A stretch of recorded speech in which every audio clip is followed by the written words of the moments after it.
जेव्हा लोकार्पण झालं त्यावेळेस मुख्यमंत्री देवेंद्र फडणवीस, उपमुख्यमंत्री एकनाथ शिंदे, अजित पवार यांनी एकत्र गाडीतून ड्राईव्ह केलं. हे का प्रथम झालंय का? नाही, पहिल्यांदा एकनाथ शिंदेनी ड्राईव्ह केलं, मग फडणवीसांनी केलं आणि अजितदादा हे मागच्या सीटवर बसून दोघं कशी ड्रायव्हिंग करतात हे पाहत होते.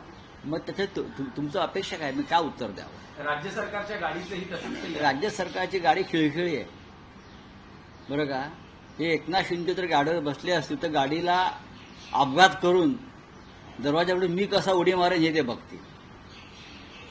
देवेंद्र फडणवीस म्हणतील मी यांना गाडीतनं ढकलून मी कशी आखी गाडी ताब्यात घेतोय हे पाहते. आणि जो पाठी बसलेला जो नेता आहे बरं का, तो दोघेही बाहेर पडल्यावरती मी सीटवरती उडी मारून ड्रायव्हिंग सीटला मीच कसा बसेन हा विचार करत असेल. या तिघांमध्ये तुम्ही मला सांगू नका, मी जास्त ओळखतो. धन्यवाद.